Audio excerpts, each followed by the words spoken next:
France Maghreb 2. Bonjour à tous, ravi de vous retrouver. C'est parti pour votre talk de fin d'après-midi. C'est le grand forum LGF jusque 18h30. Ravi de vous retrouver avec pour m'accompagner aujourd'hui Hicham Terak. Comment il va Hicham? Bah, il va très bien, et toi, comment tu vas? Eh ben impeccable mon cher Hicham. Alors jusque 18h30 on est là avec le journal de la CAN tout à l'heure et la première demi-finale tout à l'heure Burkina Faso Égypte. Petit pronostic? D'accord. Égypte, allez, vas-y, on va dire Égypte. L'Égypte, ouais. Effectivement, ils ont 7 titres à leur actif de Coupe d'Afrique, l'Égypte. Ouais, exactement, Burkina, ils en ont 0. Ah ouais, ils ont un petit peu d'expérience. Et puis demain, l'autre demi-finale, et là, c'est la parité totale, puisqu'ils ont 4 titres à leur effigie, le Ghana et le Cameroun. C'est bon. Demain, donc petite finale, pronostic pour la finale, Égypte, donc. Ouais, et puis Ghana-Cameroun, franchement, c'est un bon match quand même. Ouais, je miserais sur le Ghana. Ouais, ça va l'air sûr. La dernière Coupe du Monde, ils avaient quand même failli sortir, je crois. Oui. Le pays de Suarez, c'est quoi déjà? Oui, Paraguay. Paraguay. Ouais, c'est ça. Ouais, c'est ça, ouais. Donc ouais, impressionnant les Ghanéens, impressionnant. Bon, on en reparlera tout à l'heure évidemment. Puis l'éphéméride avec l'ami Amar tout à l'heure pour les événements qu'il ne fallait pas rater. Et en l'occurrence en ce 1er février. Pour la musique et le coup de cœur musical, ça sera Sheriff Reddam que nous écouterons.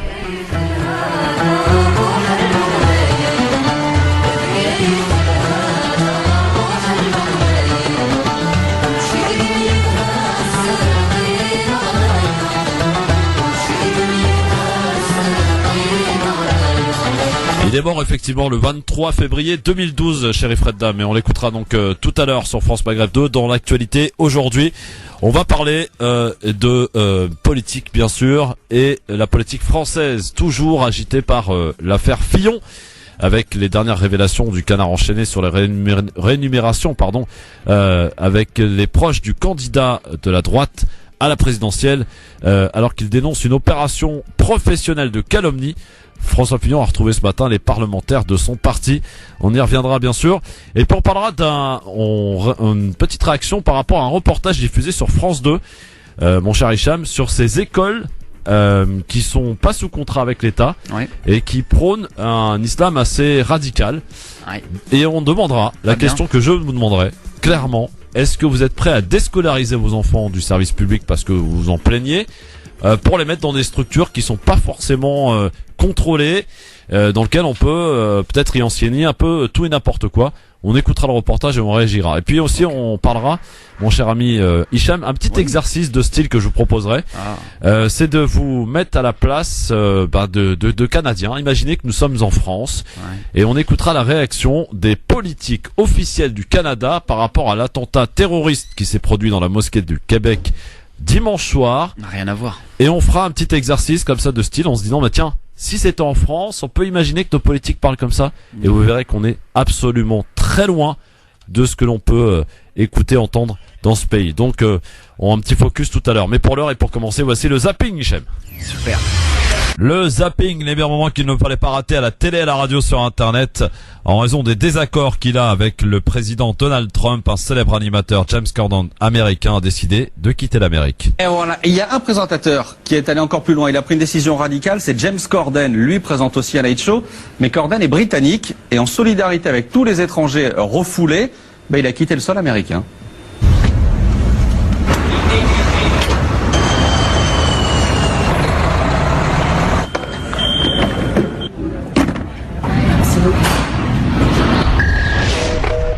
Daphné Burki, la présentatrice de l'émission La Nouvelle Édition sur C8, a une demande à faire particulière auprès des candidats qui se présentent à l'élection présidentielle. Ariel, est-ce que tu savais que selon le dernier rapport de la Fondation de l'Abbé Pierre, 4 millions de personnes sont sans abri, mal logées ou sans logement personnel?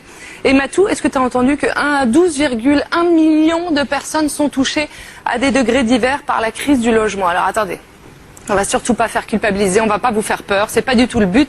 C'est juste, on est dans une année présidentielle et que les demandes aux politiques sont hyper simples et réalistes. Regardez, la Fondation Abbé Pierre réclame la construction de 150 000 logements sociaux par an, accessibles aux plus modestes. La mobilisation du parc privé à des fins sociales ou encore la fin des logements mal isolés. C'est pas grand-chose.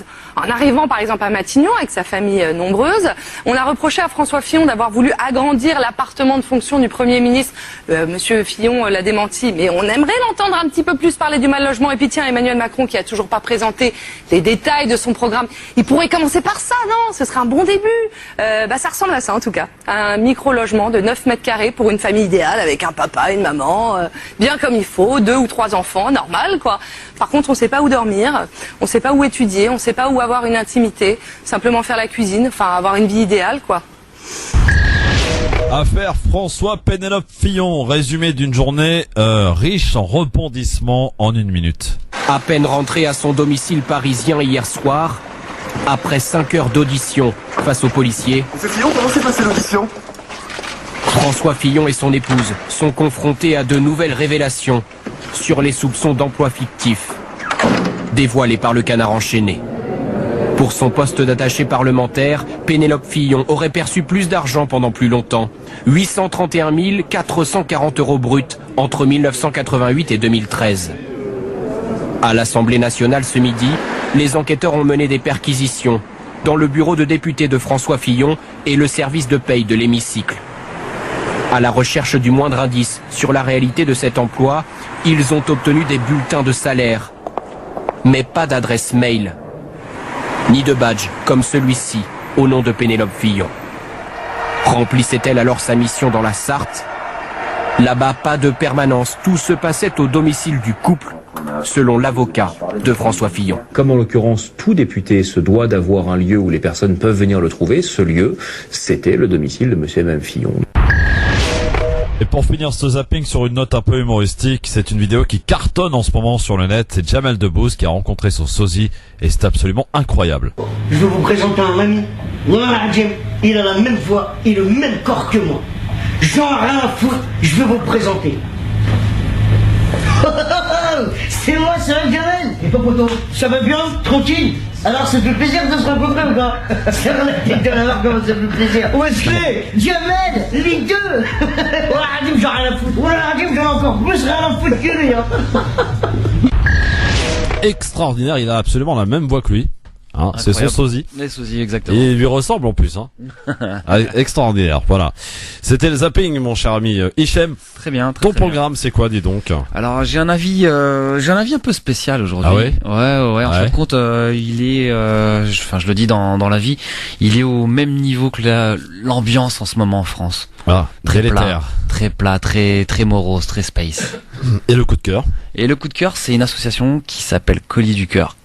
Voilà, qui Colis du Cœur, 93. En fait, je les suis sur les réseaux sociaux depuis un petit bout de temps et j'ai été très touché par l'histoire d'une petite fille qui s'appelle Doha. Exploratrice. Ouais, d'une certaine manière, elle a exploré, on va dire, quelques méandres de la vie ici-bas. Mais en tout cas, quoi qu'il en soit, on les aura tout à l'heure au téléphone. Ah, et je pense que on aura Yazid au téléphone, que je salue au passage, et il pourra nous expliquer un petit peu leur action. Bon, très bien. Donc un programme sympathique évidemment, et vous pourrez aussi nous appeler au 01 40 33 9000 pour intervenir bien sûr à l'actualité et au sujet proposé. Donc tout à l'heure à 17h, seriez-vous prêt à déscolariser vos enfants pour les mettre dans des structures, n'hésitant pas pour certains à mettre leurs enfants dans des structures qui sont pas sous contrat avec l'État, comme le réfère ce reportage, l'œil du 20h de France 2, c'était lundi soir. C'est assez incroyable et hallucinant, on écoutera cela et vous pourrez donner évidemment vos avis et vos commentaires sur France Maghreb 2, donc tout à l'heure à 17h. Mais avant toute chose, dans un instant, Fillon, ça va de plus en plus mal. 6 affaires. Ça va mal, ça va vraiment plus que mal. Après la femme, les enfants. Bref, il est mouillé jusqu'au cou pour le coup, avec beaucoup de problèmes et quelques proches également qui n'hésitent plus maintenant à le lâcher, puisqu'un député LR a déclaré que la primaire de la droite est caduque. Donc voilà. Aujourd'hui, ça devient très compliqué. Doit-il, selon vous, se retirer expressément, rapidement, pour, par exemple, laisser la place à celui qui devrait la récupérer en cas de problème de ce type, c'est-à-dire Alain Juppé. Ouais. Donc voilà, la question, je vous la pose, 01 40 33 9000. Fillon doit-il partir? Doit-il laisser sa place? Doit-il abandonner le navire LR? À tout de suite. Bon après-midi, bienvenue, c'est le grand forum LGF jusque 18h30. Eh oui, messieurs, dames, avec Hicham Terrak qui est là pour vous accompagner. Bonjour, bonjour. Et parler d'actualité jusque 18h30 avec vous. À la question, Fillon doit-il partir? Vous répondez maintenant au 01 40 33 9000, mais pour l'heure, quelques informations évidemment. Bref, cet après-midi.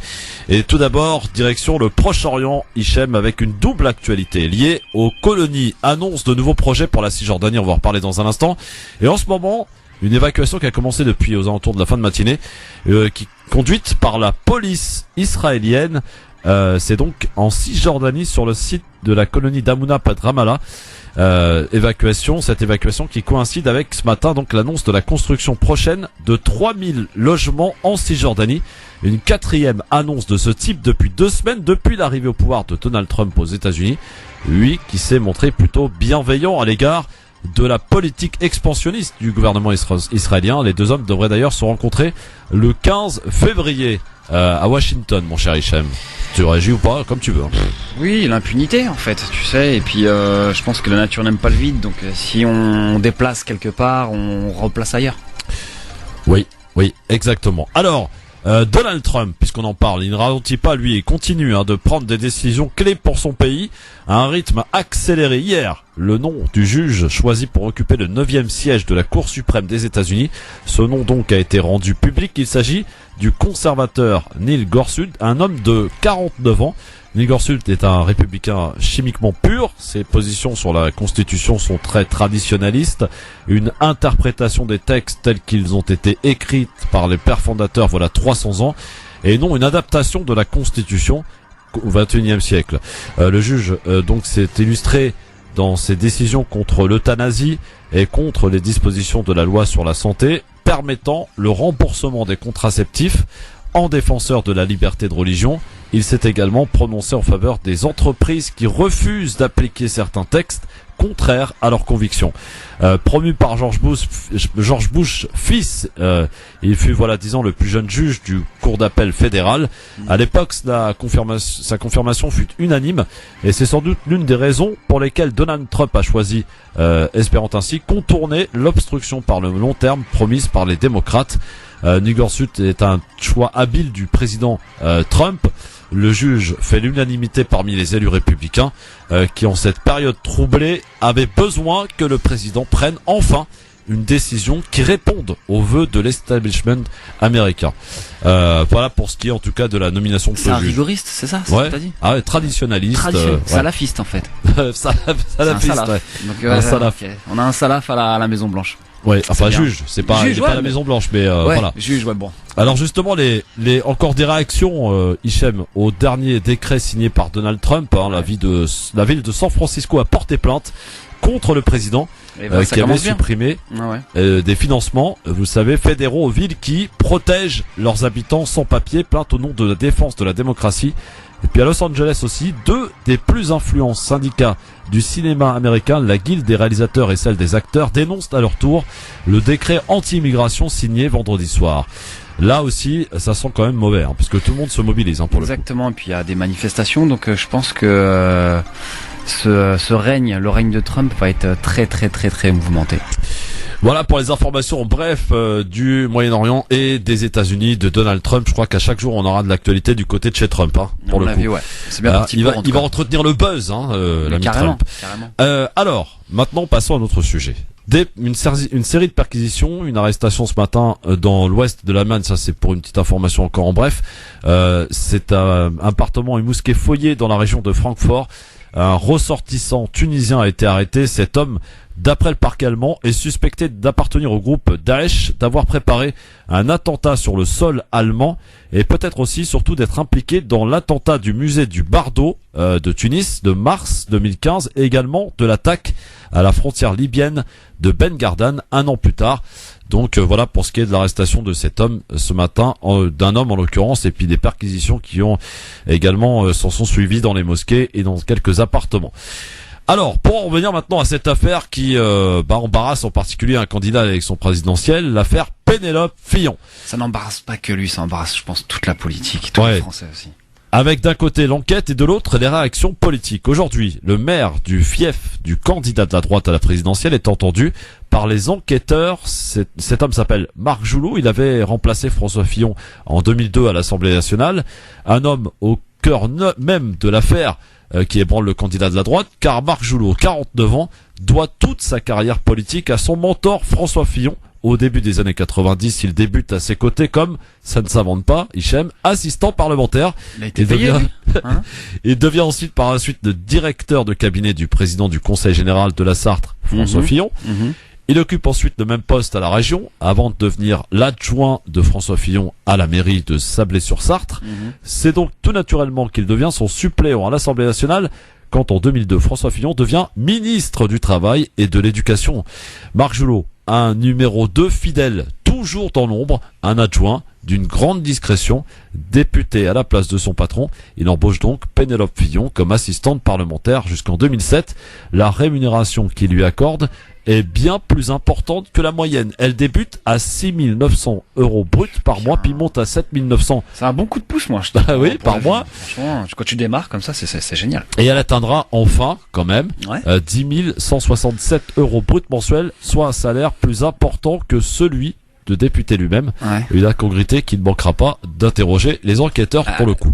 Enfin, c'est une fonctionnaire entre eux ou pas, ça? C'est un statut de fonctionnaire, ça? Ah bah écoute, apparemment, en fait, les assistantes parlementaires sont payées via des enveloppes que reçoivent les députés. Ils en ont deux au total. Voilà. Et ils ont une enveloppe donc qui constitue une certaine somme. Alors, je ne saurais vous dire, ça dépend. Elle doit être bien balèze là. Et avec ça, ils sont libres d'employer entre 1 et 5 employés, 5 salariés. D'accord. Voilà, donc en tout cas Fillon, voilà 10 000 €, c'est quasiment toute l'intégralité de l'enveloppe qui était consacrée pour les salariés, qui était destinée à Pénélope Fillon.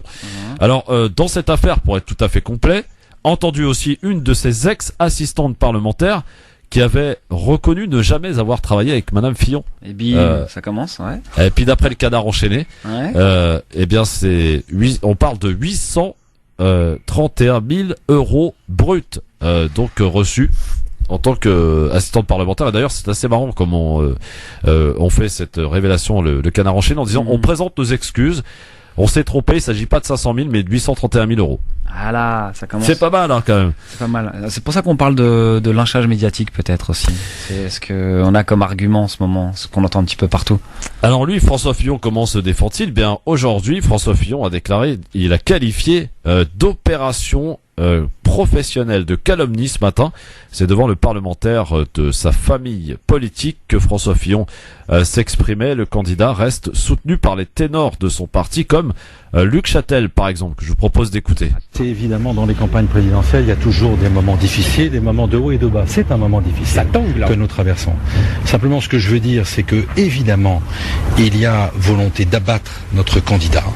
Il y a évidemment préméditation, c'est-à-dire que tout ça est organisé, avait été préparé. J'en sais rien, mais en tout cas, c'est un fait. Il y a volonté d'abattre notre candidat et d'abattre notre camp, parce que c'était à la droite et au centre, et c'est à la droite et au centre de gagner cette élection. Donc il y a une volonté d'assassinat politique. Donc face à cela, nous devons être forts. Et à mon avis, la seule réponse, c'est de démultiplier notre candidat sur le terrain, de faire campagne, de faire des propositions tous les jours, de faire 2 déplacements par jour. Il faut reprendre la main de la campagne. C'est la seule réponse face à cet assassinat politique. Voilà, Luc Châtel, qui emploie des mots forts, donc voilà, concernant donc François Fillon. Et pour être tout à fait complet pour cette affaire, alors si on y rajoute aussi les enfants qui ont travaillé pour lui sans avoir été avocat, enfin voilà.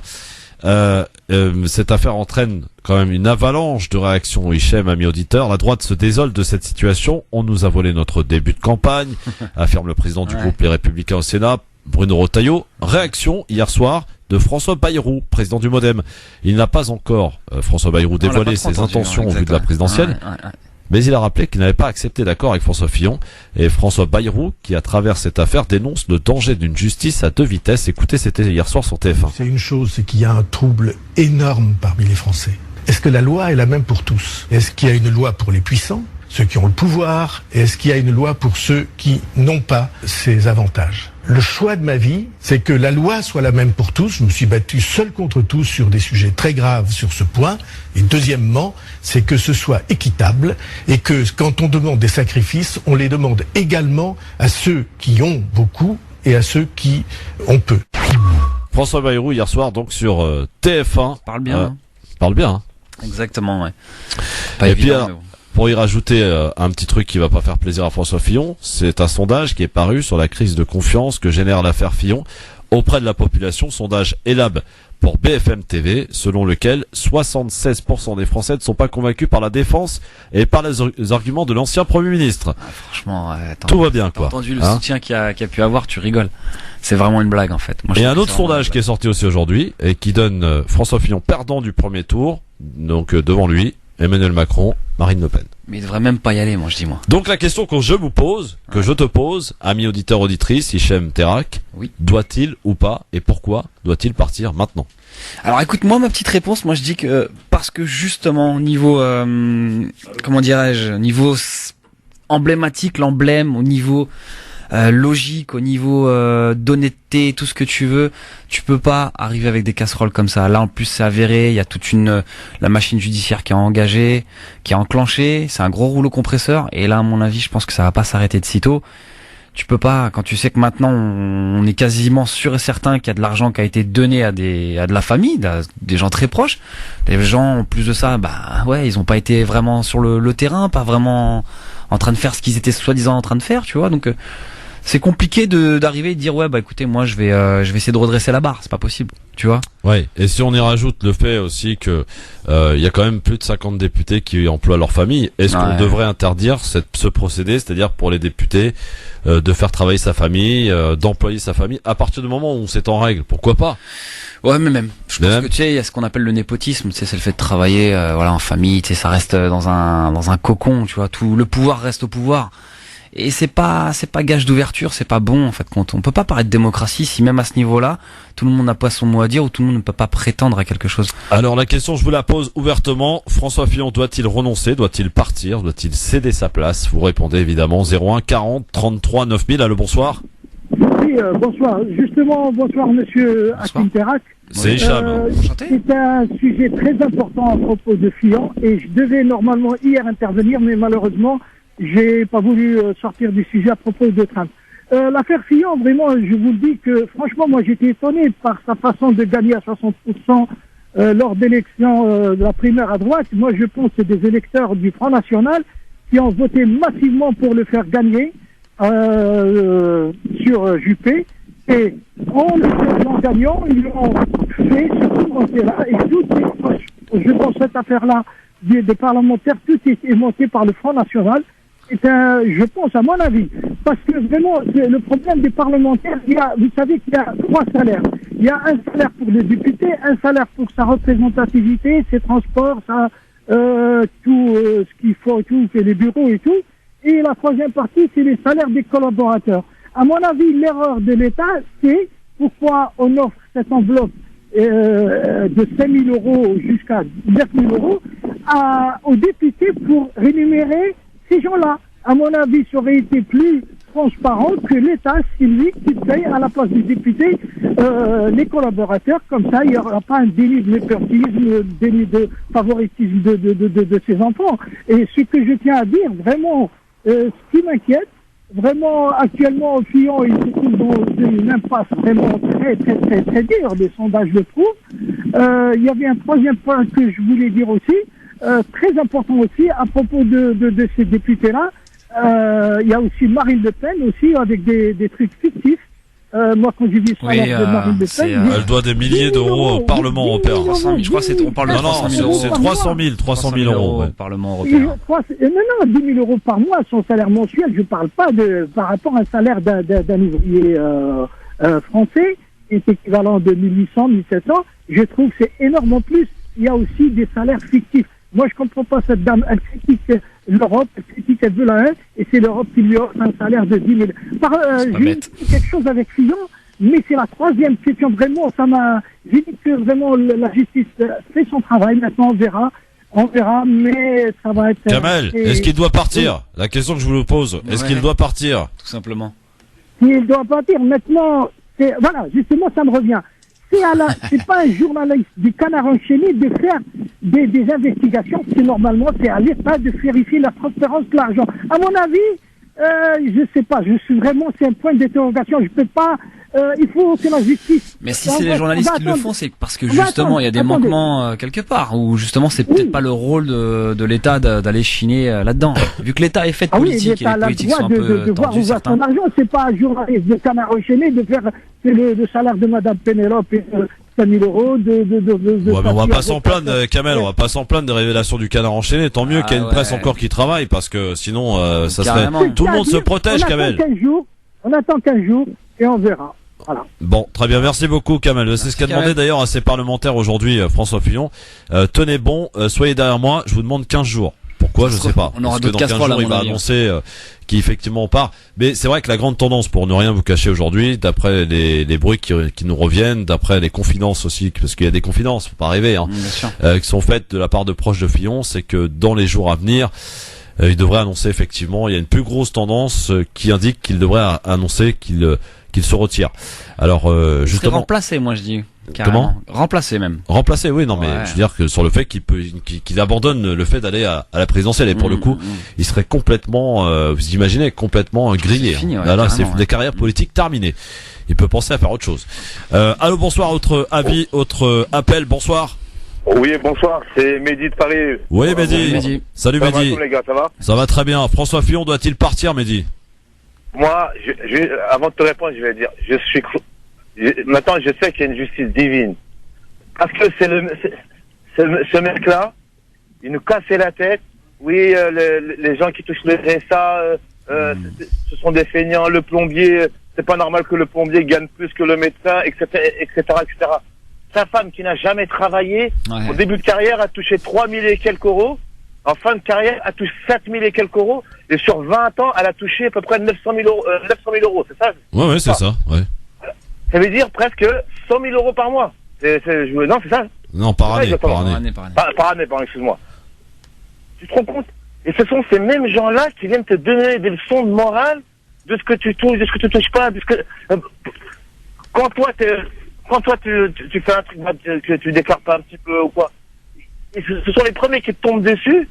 Et ce mec-là, il fait salarier ses enfants, soi-disant avocats, alors que c'est des étudiants qui touchent 3 000 et quelques euros, sa tête c'est 3 000 et quelques euros, sur notre fils c'est 4 000 et quelques euros, étudiants, en les faisant passer pour des avocats, alors que tu sais qu'il y a des étudiants qui galèrent pour essayer de joindre les deux bouts, et c'est un truc de malade. Ouais, c'est ça, c'est le fait aussi qu'il a été extrêmement moralisateur, critique envers l'argent, l'utilisation de l'argent public, etc. Donc c'est l'arroseur arrosé pour le coup. Je suis content, la vérité. Ouais. Je suis super content que donc la question je te la pose, mais j'ai déjà la réponse. Voilà. Mais le problème Christophe, c'est que même ils dégagent, ils vont mettre qui? Bah a priori, si on respecte la primaire, c'est Alain Juppé qui devrait récupérer le poste. Enfin la candidature. Jamais de la vie, Juppé va reprendre le oh, je pense. Ah, bah, écoute, pour l'instant, jamais de la vie. Non, tu peux pas dire ça parce qu'il a... Il y a une présidence à la clé, quand même. Il y a une présidence à la clé, puis il a surtout dit l'autre fois, quand on lui a posé la question de manière un petit peu anticipée, il a dit, à l'instant T, évidemment, je refuse catégoriquement, à l'instant T. Pour dire ce mot, c'est très important. C'est que... Christophe, peu importe. Soit Juppé, Fillon, Sarkozy ou ce que tu veux. Mais Sarkozy, il est en vacances. C'est les mêmes. Ça serait marrant qu'il réapparaisse, ça. T'imagines? Oh là là. Tel le Messie revient. Merci beaucoup. C'est les mêmes. C'est les mêmes.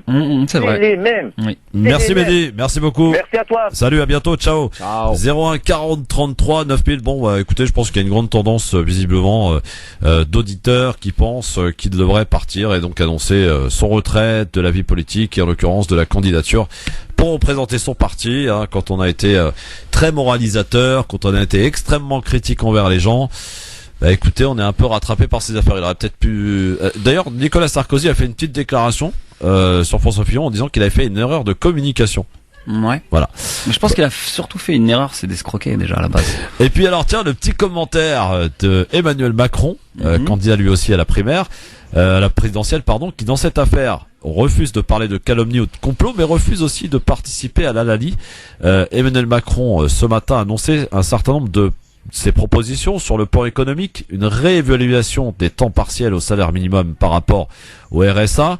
Il promet d'ailleurs qu'il va détailler plus largement son programme dans une dizaine de jours. Ça serait bien qu'il le lâche son programme quand même. Bah oui. Ouais. Et puis tiens, en matière de politique aussi, c'est peut-être un revirement pour Marine Le Pen.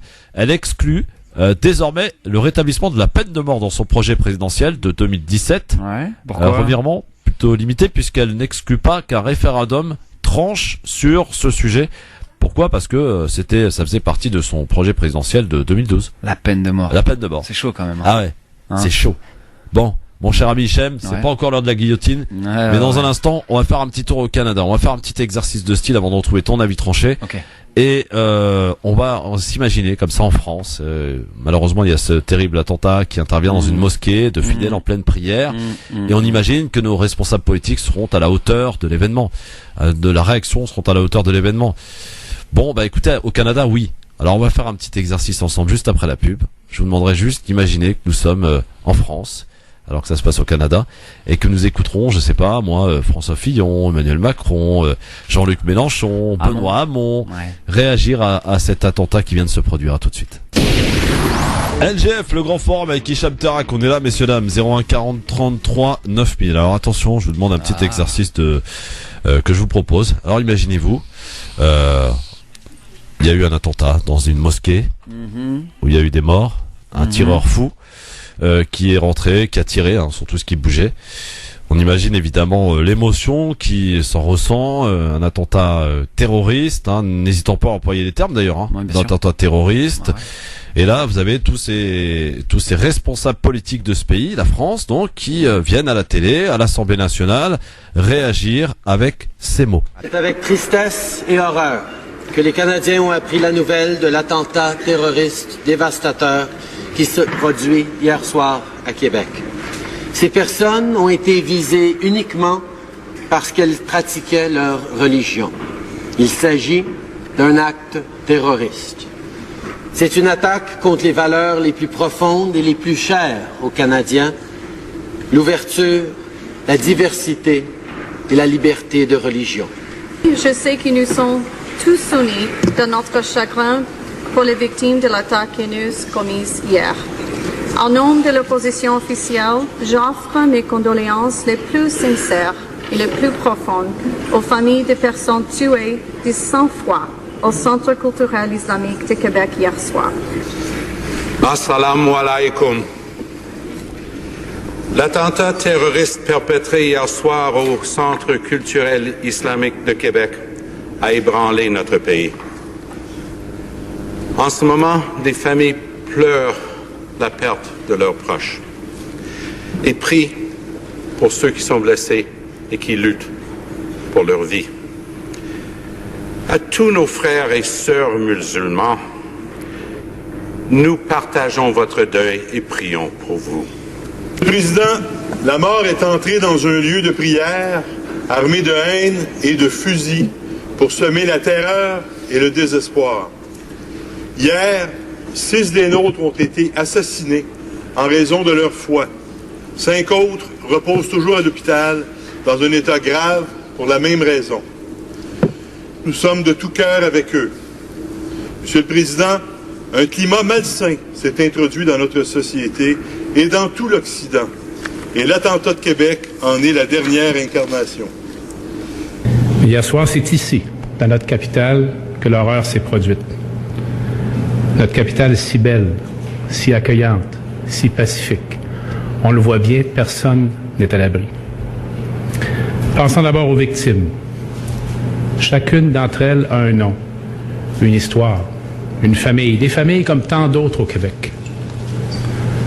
En mon nom et celui de toute la population du Québec, je désire bien sûr offrir nos plus sincères condoléances.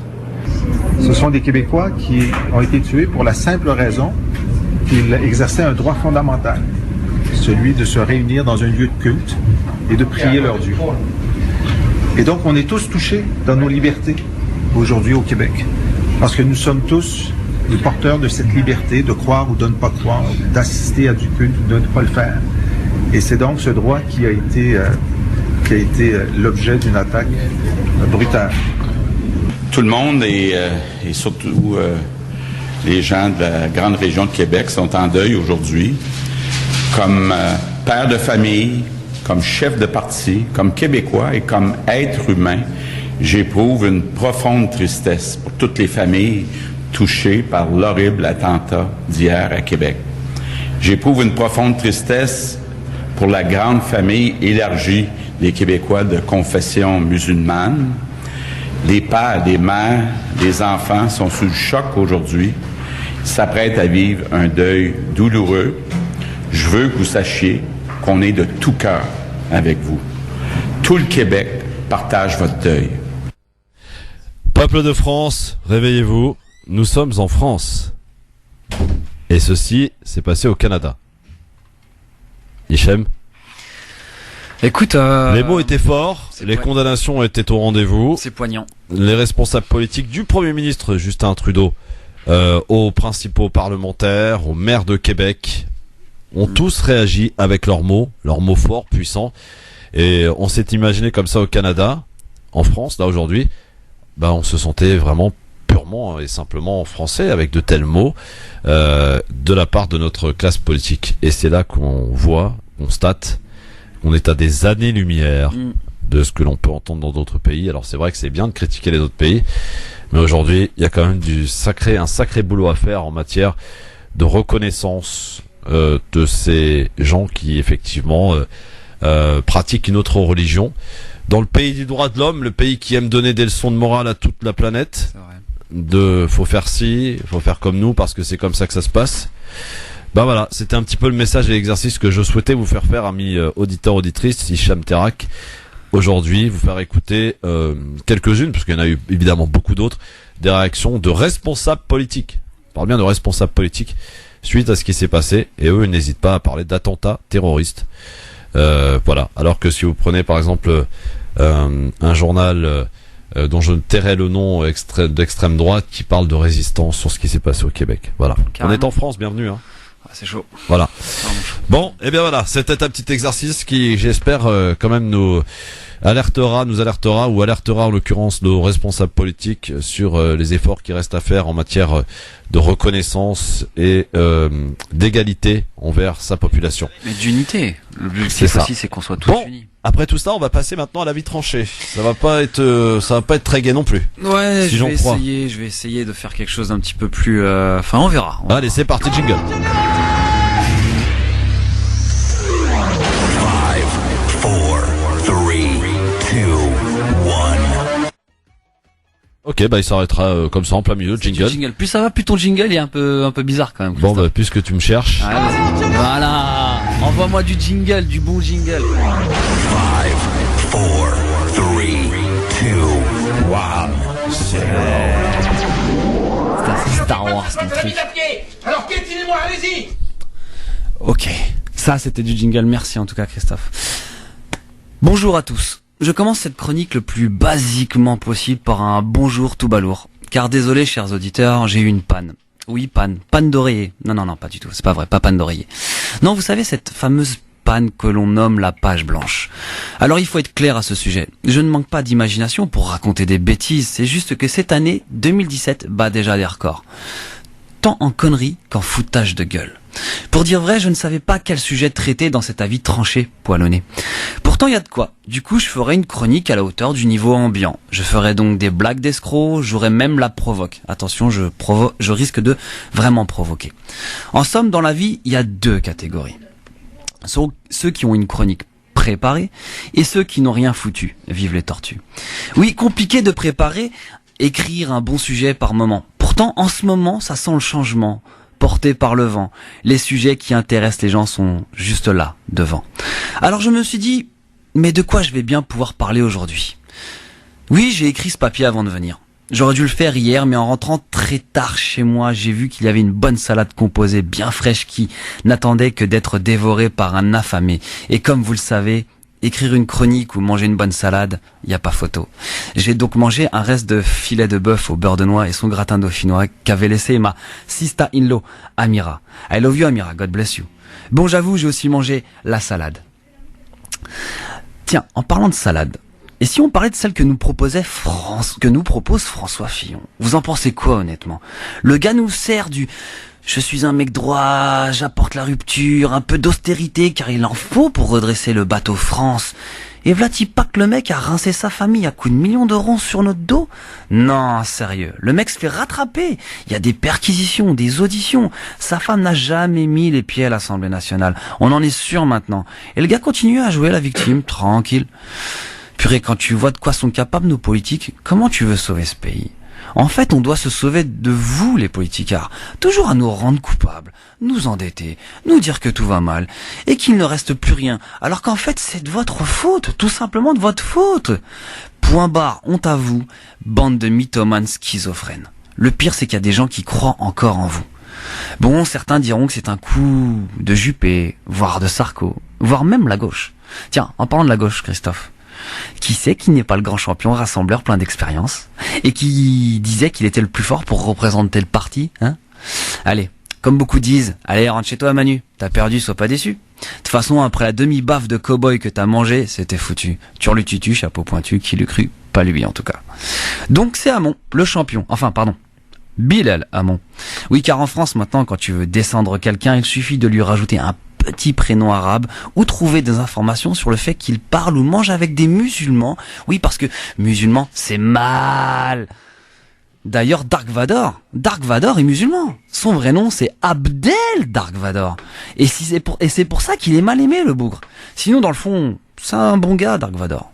Mais oui, les musulmans, rentrez chez vous. Rentrez en musulmanie. Tiens, vu qu'on parle de ça, on en a parlé il y a pas longtemps, à l'instant même. Vous avez vu qu'on tire sur les mosquées et on tue des musulmans au Québec. Putain, le Québec, le pays de Céline Dion, le pays de Garou, pour ne citer que. Moi qui pensais qu'il existait encore des pays où la paix et le vivre ensemble étaient possibles. Le genre de pays où on ne parle jamais, dont on ne parle jamais, car justement tout est normal ou presque. Caribou. Pas comme ce fameux pays, continent où est né Abdel Dark Vador, dirigé par ce que notre système occidental a fait de plus pourri, vive le riz. Trump. Son nom à lui seul représente tant de choses. Même la sonorité de ce mot fait bizarre dans la bouche. Trump. Ouais, Christophe. Ouais, exactement. Trump. Répète après moi. Trump. Là, bah, le dis pas trop, sinon tu vas te choper une vagine, mon gars. Voilà, les gars. Je pars en vacances. Voilà, le gars, à peine arrivé, il nous fout le bordel. Quand on voit sa coupe de cheveux, déjà, tu sais que le mec est bizarre. Lui, chez le coiffeur, c'est pas 8000 €. Hein, t'entends, François? Lui, c'est un Américain. Quand il fait les choses, il les fait en grand, mon gars. Tu vois, lui, quand il dit un truc, eh ben, il le fait, le truc. Bon, heureusement qu'on est encore aux États-Unis d'Amérique. En 2017, il y a encore des gens doués de raison, de sagesse. Les gens sont dans la rue, les administrations ne sont pas toutes avec lui. Purée, quand on y pense, ça pue la dictature, tout ça. Mais attention, dictature démocratique, bien évidemment. Ah oui. Tiens, en parlant de dictature, je me dis que ce monde est victime d'une dictature, une sacrée dictature. Tu sais laquelle? Non. La dictature de la connerie la plus profonde. Ah oui, bah ça. Alors, je t'explique pourquoi. Cette fois, la preuve est flagrante, flippante, effrayante. Moi, ça m'a retourné le cœur, je te dis la vérité. À Venise, un être humain s'est noyé sous le regard amusé de certaines personnes. Insultes, rires, vidéos, mais pas d'aide. En fait, l'aide est arrivée un petit peu trop tard. Les racistes sont bien là. On a touché le fond. L'humanité s'est noyée. Certains diront que les Noirs ne savent pas nager et c'est pourquoi on en voit très peu en natation. Ça, c'est une putain de blague, je sais que je vais pas me faire que des copains. Bon, tiens, continuons. Et cette fois-ci, je vais la jouer communautaire. Merci, Christophe. Si je te dis Ascension, Intouchable, à quoi tu penses? Intouchable? Le film? Le film, voilà. Il y a un film qui vient de sortir, Ascension. Et donc, voilà, on pense à un film, histoire vraie. Mais il y a un gros problème, Christophe, et chers auditeurs. Ces histoires concernent des Maghrébins. En fait, des Maghrébiens, puisque c'est des bonnes histoires. Sauf qu'on voit pas beaucoup de Maghrébiens dans un premier rôle en France. Tu vois ce que je veux dire? Pourquoi? Moi, je pose la question. Est-ce qu'on n'a plus la cote? Est-ce que 1, 2, 3 Soleil ne marche plus? L'effet 1, 2, 3 Soleil ne marche plus en France? Moi, je vote pour le retour de Khaled, Rachida et Faudel. Faudel. Il est où, Faudel? Non, pas Faudel. Non, pas Faudel. Bon, qu'est-ce qui se passe encore? Pourquoi il n'y a pas d'arabe à l'écran? Moi, je pose la question. Encore la faute à ces foutus islamo-gauchistes musulmans, moi, je te le dis, moi. Bref. Ma chronique était longue et sans inspiration. J'ai pas trouvé de meilleure chute que vous dire qu'elle était au même niveau que notre société. C'est-à-dire complètement naze. Merci d'avoir écouté. Voilà, c'était la chronique d'Hicham Terrak. Vous pouvez réagir, bien sûr, il n'y a pas de problème. Réagissez. Je rigolais quand je dis que les Noirs ne savent pas nager. J'ai des bons copains qui nagent très très bien. Ouais. Ah. Bon, 01 40 33 9000. Si vous voulez partager cet avis tranché, n'hésitez pas. Bon, maintenant on va aussi poser une autre question. Parce qu'on a regardé France 2, on regarde un petit peu tout d'ailleurs. France 2, TF1, on écoute tout. Même des fois ça nous prend du temps et ça nous fait mal au cœur, ça nous fait mal aux oreilles. Mal à la tête. Mais on est obligé, c'est le métier, c'est le travail. C'est comme ça, on va pas s'en plaindre. Et on est passé au travers d'un reportage diffusé dans l'œil du 20h de France 2. C'est un moment où là on diffuse un reportage un peu plus long. On essaye de disséquer un petit peu une actualité en particulier. Et ce soir-là, donc lundi soir, si je ne m'abuse, c'était consacré à ces écoles de la République qui font peur. Non, à ces écoles, non conventionnées, qui sont pas sous contrat, qui font peur à la République. Des écoles qui apparemment ont dans leur enceinte des élèves dans lesquels on leur enseigne à longueur de journée l'islam, le Coran, etc., la langue arabe. Et apparemment, je dis bien, il y a des écoles effectivement un peu qu'on pourrait qualifier de clandestines. Et ma question est la suivante: seriez-vous prêt à déscolariser vos enfants de l'école de la République pour qu'ils puissent y recevoir un enseignement religieux? Écoutez ce reportage et surtout appelez, réagissez en toute sincérité. 01 40 33 9000. Les écoles que vous allez découvrir n'ont rien à voir avec l'école publique. Elles sont hors contrat, parfois illégales et même clandestines. On y enseigne à des enfants un islam souvent radical. Pendant plusieurs semaines, nous avons enquêté sur ces établissements qui échappent au contrôle de l'État. À Toulouse, dans le quartier du Mirail, cette école hors contrat a ouvert il y a 3 ans. Elle accueille une 50aine d'enfants en classe de primaire. Alors que nous sommes devant l'école, un parent d'élève nous interpelle. Il a inscrit son enfant ici, il rejette l'école publique. Nous le filmons à son insu. Vous êtes là, dans les écoles publiques, le niveau il est désastreux. Il y a des professeurs qui ne sont pas compétents. C'est la jungle. On laisse les élèves parler mal devant les professeurs sans qu'aucun professeur ne réagisse. C'est désastreux. Est-ce la seule raison qui incite ce parent d'élève à scolariser son enfant ici? Nous avons sollicité le directeur de l'école. Il a accepté de nous la faire visiter. Il s'appelle Abdel Fattah Rahaoui. Il pose une condition à ce tournage, filmer notre entretien. La visite commence. Ça c'est la salle d'informatique, ça c'est la classe de CP, ici. Le directeur nous conduit ensuite dans cette classe de maternelle. Bonjour. Ils sont en train de faire des dessins, comme vous pouvez le voir, avec un enseignement qui est tout à fait classique, comme vous pouvez le voir. Nous, ce qu'on recherche, c'est que ces musulmans qui ont été stigmatisés et mis sur la marge, qu'ils puissent être des meilleurs et de très bons intellectuels. Un enseignement classique, le directeur nous le répétera plusieurs fois. Au détour d'un couloir, nous découvrons un autre aspect de cette école, une assistante entièrement voilée. Dans cette classe de CM1, à 9 ans, les fillettes elles aussi sont voilées. La religion prend beaucoup de place et les réponses semblent apprises par cœur. Alors pourquoi vous êtes dans cette école? Parce que c'est une école musulmane et nous on est des musulmans, voilà, pour apprendre le Coran, le français, le maths et tout, et l'arabe aussi. Sur l'emploi du temps affiché en classe, 8h30 d'arabe, de Coran et d'éducation islamique par semaine, le matin et l'après-midi. Pour l'inspection académique de Toulouse qui a contrôlé l'école en avril dernier, cette répartition pose problème. Dans son rapport, elle écrit: pas d'enseignement des sciences, de l'histoire et de la géographie. Enseignement moral et civique réduit à l'éducation islamique. L'étude quotidienne du Coran oblitère le temps de façon importante et réduit les séances consacrées aux connaissances et compétences minimales à faire acquérir. Abdel Fattah Rahaoui conteste ces conclusions. Dans cette pièce, il nous montre des cahiers qu'il dit appartenir aux élèves de l'année dernière. La science, on l'étudie, tout est là, les enfants le font. Ça, c'est des dictées, avec bien sûr une façon de faire extrêmement élaborée. Et on nous dit, vous ne faites que l'islam, c'est un tissu de mensonge. Un autre point aurait attiré l'attention de l'administration, la mixité. Pendant notre visite, nous avons vu des garçons et des filles jouer ensemble. Pourtant, nous avons recueilli le témoignage d'une ancienne enseignante. Pour la protéger, nous avons reconstitué cet entretien. À l'entendre, le directeur de l'école ferait tout pour limiter la mixité. La récréation, tout le monde sort, mais toujours il y a un coin pour les filles, un coin pour les garçons. Toujours. Quand ils mangent, les garçons dans un coin, les filles dans un coin. Non, pour la mixité, il est dur. L'inspection académique a décidé d'engager des poursuites. Abdel Fattah Rahaoui est aussi connu des services de police pour sa radicalité. Le 15 décembre, le tribunal a ordonné la fermeture immédiate de l'école après 3 ans d'activité. Abdel Fattah Rahaoui a été condamné à de la prison avec sursis pour enseignement non conforme, ouverture illégale d'un établissement scolaire et violence sur mineurs. Il a décidé de faire appel. La semaine dernière, l'école accueillait toujours des enfants. À Toulouse, l'éducation nationale connaissait l'existence de l'établissement, mais d'autres écoles se rendent indétectables. Elles sont clandestines. À Saint-Denis, au nord de Paris, au pied de cet immeuble, rien n'indique la présence d'une école. Et pourtant, chaque matin, des parents y déposent leurs enfants.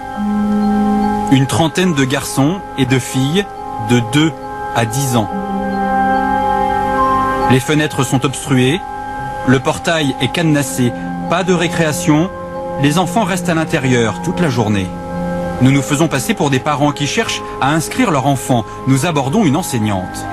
Le matin, c'est les ateliers. Okay. Et l'après-midi, c'est tout ce qui est langue, arabe, coran, anglais.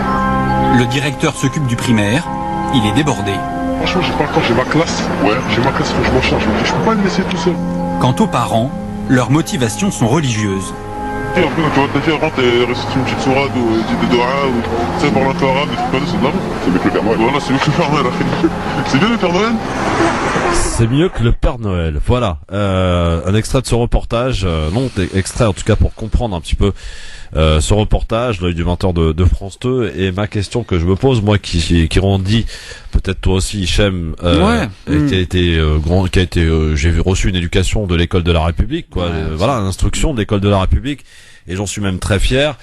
Je me pose quand même certaines questions sur la responsabilité des parents qui n'hésitent pas à mettre leurs enfants dans des structures qui sont pas forcément sous contrat avec l'État, et donc dans lesquelles on peut peut-être avoir du grand n'importe quoi, et surtout on peut constater que en matière d'enseignement religieux, on peut aussi tomber sur des gens qui sont complètement un petit peu hors circuit, quoi. Exactement. Et comme il y a là apparemment. La question, je vous la pose. Personne n'est connu des services de police pour radicalité, donc oui, tu te poses forcément des questions. Seriez-vous prêt à déscolariser vos enfants de l'école publique pour un enseignement religieux, ou ce type d'école? Est-ce que vraiment vous le feriez? Pourquoi vous le feriez? 01 40 33 9000. Franchement, j'attends vos appels là-dessus. C'est très important pour avoir votre avis sur le sujet. Alors après, peut-être un reportage à charge ou pas, mais bon, il se base quand même sur des faits, sur des choses qu'ils ont a priori vues. Je suis pas là pour dénaturer le reportage, mais si toutefois cela est vrai, ça quand même pose question, hein, qu'il puisse y avoir des écoles qu'on peut qualifier d'écoles clandestines dans ce pays. Il y a la responsabilité des parents, mais il y a aussi la responsabilité des académies, des mairies. Que font-elles, quoi? Moi, j'ai l'impression que, en fait, ces derniers temps, dès qu'on parlait d'écoles clandestines, c'était toujours en montrant du doigt la communauté musulmane. Et alors, je voudrais savoir, je dis pas que ça existe aussi ailleurs, peut-être que ça n'existe que chez nous, entre guillemets. Je voudrais savoir, moi, s'il y a quelque chose qui nous dit que dans d'autres dans d'autres sphères, dans d'autres milieux, dans d'autres communautés, il y a aussi ce type d'école. Alors on parle toujours de l'islam, encore une fois, et je sais que l'islam fait vendre, qu'on le veuille ou non. Dans les médias, c'est faire peur, c'est s'amuser à allégérer un peu d'audimat et puis là en plus on est à la radio, donc on entend le reportage, on entend la petite musique qui se pose, le côté enquête, la petite voix qui est là. Bon, après on connaît forcément tous les rouages d'un bon montage pour faire flipper les gens. Maintenant, je ne remets pas en question le contenu, tu vois. Mais je me pose cette question si voilà, il y a que chez les musulmans, et, parce que je le disais tout à l'heure dans ma chronique, les musulmans c'est mal aujourd'hui en France. Est-ce que voilà, même les écoles sont pourries en fait chez nous. Ouais, Clairement, c'est ce que je me dis. Je vais t'inverser un peu la chose. Quand on est un groupe et que dans ce groupe-là, il y a deux individus qui vont créer un petit peu le bazar, etc. On va retenir qui? Que les deux individus qui foutent le bazar et non pas la majorité du groupe qui se comporte très bien, qui respecte parfaitement les choses. C'est comme dans une cité, on te parle souvent des banlieues, on te parle de 2-3 imbéciles qui vont casser 2-3 voitures ou qui vont faire des conneries. On ne parle pas de cette majorité de gens qui se lèvent à 5h30 du matin pour aller donner à bouffer à leur famille. Voilà. C'est un peu comme les politiques, il y en a caricatural, qui carotte bien sûr. un petit peu l'État, qui fait, voilà, il y a des emplois fictifs, il y en a qu'un seul qui le fait. Oui, bien sûr. Sherazade, elle nous appelle. Bonsoir Sherazade. Bonsoir, salam alaikum. Bonsoir à vous, vous nous appelez d'où Sherazade? Poissy-Saint-Léger. De Poissy-Saint-Léger, d'accord. Je connais un peu, moi. Alors Sherazade, est-ce que vous seriez prêt vous à déscolariser vos enfants de l'école publique pour pourquoi pas les mettre dans une structure qui proposerait de l'enseignement religieux un peu plus prononcé, dans lequel où les petites filles de 9 ans puissent mettre le voile, etc. Est-ce que ça vous attire vous? Alors moi personnellement non. Alors oui et non. C'est-à-dire que moi j'ai un enfant déjà qui est au collège et qui est dans un collège privé protestant. Ouais.